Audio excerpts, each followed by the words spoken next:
Okay. இந்திய மாணவர்களுக்கு இனிமேல் அந்த அமெரிக்க கனவுங்கிறது கூட அமெரிக்க வேலை கனவு என்பது நனவாவதற்கு பல்வேறு சிக்கல்கள் இந்த புது டேரிஃப் இந்த டொனால்ட் ட்ரம்ப் ஆட்சியின் மூலமாக ஏற்பட்டிருக்கிறது என்ற ஒரு அதிர்ச்சிகரமான செய்தி. மற்றொரு முக்கியமான செய்தியாக இந்தியாவில் இந்த தொழில்துறை பாதிப்பு என்பது பல லட்சம் பேருக்கு வேலை இழப்பை ஏற்படுத்தக்கூடிய ஒரு சூழ்நிலை ஏற்பட்டிருக்கிறது. இன்று கூட இந்த கடல் உணவுகள், மீன், கருவாடு உள்ளிட்ட அந்த கடல் உணவுப் பொருட்கள் கிட்டத்தட்ட ஒரு 500 டன் அளவுக்கு அது இன்னைக்கு திருப்பி அனுப்பப்படக்கூடிய ஒரு சூழ்நிலை. அந்த வரி விதிப்புக்கு அவற்றை ஏற்றுமதி அங்கே இறக்குமதி, அமெரிக்காவில் இறக்குமதி அதை செய்ய முடியாத சூழ்நிலையில் இங்குள்ள கடல் உணவு நிறுவனங்கள் கடுமையாக பாதிக்கப்பட்டிருக்கின்றன. இதுபோல் திருப்பூரில் கிட்டத்தட்ட 1 லட்சத்துக்கும் மேற்பட்ட தொழிலாளர்கள் பாதிக்கப்படக்கூடிய சூழ்நிலை ஏற்பட்டிருக்கு. கோவையில் இந்த மாதிரி நகை வணிகம் இந்த பொருட்களை அங்கே இறக்குமதி செய்ய முடியல. ஆனால் இந்த உணவுப் பொருட்கள் எல்லாம் வேறு நாடுகளில் இருந்து அமெரிக்கா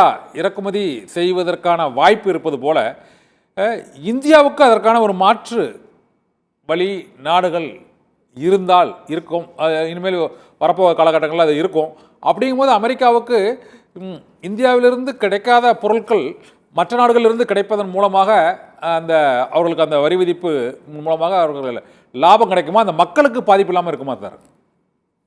இது இது இது பாத்தீங்கன்னா இது கொஞ்சம் டஃப்பான சிச்சுவேஷன். எப்படின்னு கேட்டீங்கன்னா, இப்ப டெக்ஸ்டைல் நம்ம நிறைய பண்ணிட்டு இருக்கோம். அமெரிக்கா கிட்டத்தட்ட 45% பொருட்கள் நம்ம ஏற்றுமதி பண்ணிட்டு இருக்கோம் இந்தியாவில இருந்து அமெரிக்காவிற்கு.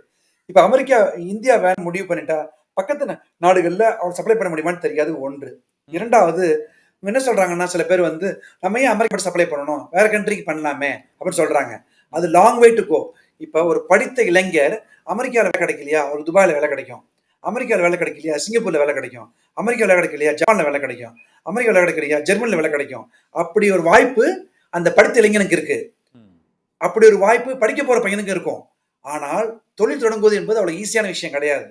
அமெரிக்காவில் இருக்கிற பெரும் நிறுவனங்கள் நம்மிடம் பல லட்சக்கணக்கான பொருள் வாங்கிக்கிறாங்கல்ல, அதே போல மற்ற நாடுகள் வாங்குவது சிரமம். அதுதான் யதார்த்த உண்மை. இப்ப ஐரோப்பிய நாடுகளுக்கோ மற்ற நாடுகளுக்கோ நம்ம சைனாக்கு அனுப்பவே முடியாது. அதே போலதான் அமெரிக்காவும் இந்த பொருளை வாங்க முயற்சி பண்ணும். ஆனா சப்ளை பண்ண இப்ப பாகிஸ்தானால சப்ளை பண்ண முடியுமா தெரியாது. பங்களாதேஷ் முடியுமா தெரியாது. ஸ்ரீலங்காவில முடியுமா தெரியாது. வங்கதேசத்துல முடியுமா தெரியாது. ஆனா அமெரிக்கா அதை முயற்சி பண்ணிட்டு இருக்கோம். அமெரிக்காவை பொறுத்தவரை அவருக்கு தேவையான பொருட்களை வாங்குவதற்கு எல்லா நாடுகளிலுமே அதை முயற்சி செஞ்சுட்டு தான் இருக்கும். அதுக்கான வரிகளை விதிச்சுக்கிட்டு குறைச்ச இடத்துல குறைச்சி கொடுத்துட்டு தான் இருக்கும். ஆனால் யதார்த்த உண்மை என்பது சிக்கல்கான சூழ்நிலைகள் இலகுவாக இல்லை என்பதுதான் யதார்த்த உண்மையா இருக்கு. ஓகே. இல்லை, அமெரிக்கர்களுக்கும் அந்த சிக்கல் இருக்குது. சிக்கல் இருக்கும் என்பதுதான் என்னோட கேள்வி. அது என்னன்னா, இந்த பொருட்களை வாங்கி பழக்கப்படுத்திய அந்த அமெரிக்க மக்கள் இந்த பொருள்களுக்கு மாற்றாக இன்னொரு நாடுகளில் இருந்து அந்த பொருள்களை ஏற்றுக்கொள்வார்களா, அல்லது அதற்கான விலை மற்றும் அந்த பொருளினோட தரம் ஆகியவை ஒவ்வொரு நாட்டிலும் இந்தியாவிலிருந்து தொடர்ந்து அந்த ஜவுளி பொருட்களோ சரி மற்றும் உணவுப் பொருட்களோ அங்கே ஏற்றுமதி செய்யப்படும் போது அந்த மக்களுக்கு தேவையை இன்னொரு நாடு எப்படி அதை பூர்த்தி பண்ண முடியும்? ஒவ்வொரு நாட்டுக்கும் ஒரு தனித்துவம் இருக்கும். அது பொருட்கள் மற்றும் உணவு, உடை ஆகியவற்றில் அந்த தனித்துவமான அந்த மூலப்பொருட்கள் ஒவ்வொரு நாட்டிலையும் ஒவ்வொரு விதமாக கிடைக்குது. அந்த மூலப்பொருட்கள் அனைத்து நாடுகளையும் கிடைக்கும்னு சொல்ல முடியாதுல்ல. அதனால் அந்த மக்களுக்கு அந்த அதே தேவையை அமெரிக்காவால் பூர்த்தி பண்ண இயலுமான்னு தான் கேட்குறேன். நீங்கள் அங்கே இருக்கிறதுனால இப்போ இந்தியாவில் உள்ள டிஷர்ட் இன்னொரு ஆள் வாங்கி கொடுத்துடலாம். இந்தியாவில் உள்ள இந்த ஒயிட் ப்ரான், அந்த வெள்ளை இறால் அப்படிங்கிறது அது இந்த ஈக்குவடார் நாட்டில் எங்கேயோ கிடைக்குதா, நூறு நாட்டிலேருந்து வாங்கி. இது மாதிரி எல்லா பொருட்களுக்குமே மாற்று வேறு நாடுகளிலிருந்து கிடைக்குமா, அது சாத்தியமா? அதுதான் அதான் நான் கேட்குறேன். பணம் கொடுத்து வாங்க தான் செய்யும், சாத்தியம்தான், மாற்றுக்கிறது கிடையாது. ஆனால் உதாரணமாக இப்போ சைனாவில இருந்தும் இந்தியாவில இருந்தும் எக்கச்சக்கமான நம்ம டெக்ஸ்டைல்ல சொட்டர் கொடுத்துட்டு இருக்கோம். நவம்பர் மாதம் குளிர்காலங்கள் ஆரம்பிச்சிடும். அக்டோபர், நவம்பர், டிசம்பர், ஜனவரி, பிப்ரவரி 6 மாதங்கள் அந்த குளிர்காலங்கள் பயங்கரமா இருக்கும் ஈஸ்ட் கோஸ்ட்ல. அப்ப அவர்களுக்கு தேவையான டெக்ஸ்டைல்ஸ் இருக்குல்ல, சொட்டர், சாக்ஸ், குல்லா, கை உரைகள், கால் உரைகள், இது அனைத்தையும் தரக்கூடிய நாடு, அதிகமாக தரக்கூடிய நாடுகள் பல நாடுகள் இருக்கு. அதுல குறிப்பா இந்தியா இருக்கு. அப்ப அவங்க பொருட்கள் ரொம்ப கம்மியா போயிடும்.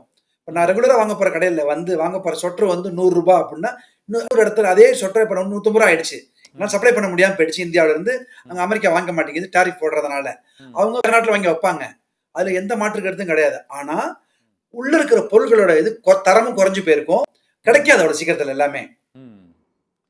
இப்போ அமெரிக்க அதிபரின் இந்த வரி விதிப்புக்கு எதிராக வெளிப்படையாக ஏதாவது அங்கே எதிர்ப்பு அமெரிக்காவில் எழுந்திருக்கா சார்? அது அந்த மக்கள் வந்து ஏதாவது போராட்டமோ இல்ல. அல்லது அவங்க எதிர்ப்போ வந்து அவங்க அது வந்து இருக்குதா? வருத்தப்படுறாங்க, புலம்புறாங்களே ஒழிய, ம். பெரிய பாதிப்பை ஏற்படுத்துற மாரி அவங்க பிஹேவ் பண்றாங்க. ஆனால், இது இப்ப பார்த்தீங்கன்னா, நம்ம ஏன் இந்த கடந்த 1 வாரமாவே நம்ம ஏன் இந்திய ஊடகங்கள் தொடர்ந்து இத பேசிட்டு இருக்குன்னா, நம்ம பாதிக்கப்பட்டிருக்கோம். ஓ. டாரிஃப் வந்து போட மாட்டாருன்னு நெனச்சோம். போட்டார். 50% 50% ரொம்ப ரொம்ப அதிகம். ம். எந்த ஒரு நாட்டுக்கும் 50% தாங்கிக்க முடியாது. ம். அதனால இப்ப நம்ம பாதிக்கப்பட்டிருக்கோம். அமெரிக்காவ பொறுத்தவரை இப்போதைக்கு தெரியாது. போக போக தெரிய ஆரம்பிச்சிடும். ஒண்ணும் இல்லைங்க. ம். நீங்க ஒரு கடையில போய் சாப்பிடுறீங்க. ஒரு சாண்ட்விச்சோட விலை வந்து $10 அப்படிங்கிறது, அடுத்த மாசத்துலேருந்து அது $15 ஆயிட்டா, நேரடியா அமெரிக்காவ பாதிக்கும் இல்லையா? அந்த அந்த சாண்ட்விச்சுக்கான பொருட்கள் வெளிநாட்டுல இருந்து வருது இல்லையா? ம். அதுல இருக்கிற சிக்கனோ, அதுல இருக்கிற காய்கறிகளோ வெளிநாட்டுல இருந்து வரும்போது, அப்ப அதுக்கு வரி அதிகமா விதிப்பாங்க. ம். அது மட்டும் இல்ல. அமெரிக்காவுல இருக்கிற பல கடைகள்ல கடந்த ஒரு சில மாதங்களாக எல்லாமே விலை ஏறிடுச்சு. ஓ. நீங்கள் விலையேற்றம் நீங்கள் எல்லா இது இருக்கு. பார்த்த பழைய அமெரிக்கா அல்ல இது. இது ம். புதிய அமெரிக்காவா தோணுது.